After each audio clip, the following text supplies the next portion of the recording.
La mélanchonite, une nouvelle épidémie sociale. Une étrange maladie semble se propager dans l'Hexagone, frappant principalement les électeurs de la France insoumise. Son nom? La mélanchonite. Bien que non reconnue par l'OMS, Organisation des malades en slogan, cette pathologie présente des symptômes très distinctifs et, avouons-le, parfois spectaculaires. Les symptômes de la mélanchonite. Hyperréactivité verbale. Le patient atteint de mélanchonite ressent un besoin irrépressible de crier « violence sociale » ou « le peuple » dès qu'il entend les mots « réforme » ou « responsabilité ». Allergie au compromis. Toute tentative de discussion sensée est immédiatement rejetée comme étant une trahison à la lutte. Manie de la manifestation. Impossible de marcher tranquillement dans la rue. Ces patients s'arrêtent à chaque coin de trottoir pour organiser une grève ou dénoncer l'exploitation du pavé. Vision sélective. Les bienfaits de certaines politiques ou actions sociales deviennent invisibles. Tout est perçu comme une oppression généralisée menée par ceux d'en haut. Inflation de la colère, une rage constante dirigée contre tout ce qui bouge, surtout si cela ressemble à un journaliste, un patron ou un voisin qui trie mal ses déchets. Le diagnostic. Pour identifier un cas de mélanchonite, il suffit de poser quelques questions simples. Que pensez-vous des syndicats qui dirigent vraiment ce pays? Vous êtes plutôt quinoa ou kebab?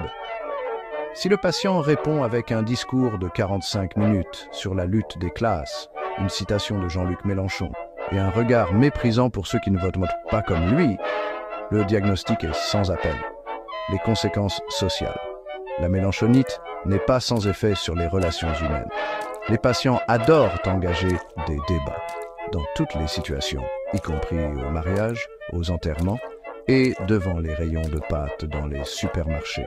Leur obsession pour la révolution permanente finit souvent par épuiser leur entourage, notamment les amis apolitiques ou ceux qui ne vivent pas dans une ZAD, zone à défendre. Les traitements. Malheureusement, aucun remède définitif n'a encore été trouvé. Cependant, voici quelques techniques expérimentales. Lecture forcée de Friedrich Hayek. Une exposition contrôlée à des idées libérales pourrait calmer les symptômes les plus aigus. Marathon Netflix. Rien ne détourne un militant de sa colère comme une bonne série, sauf si elle est produite par Amazon, bien sûr. Mission humanitaire à l'étranger. Rien de tel qu'un séjour dans une dictature pour relativiser certains combats. Prévention.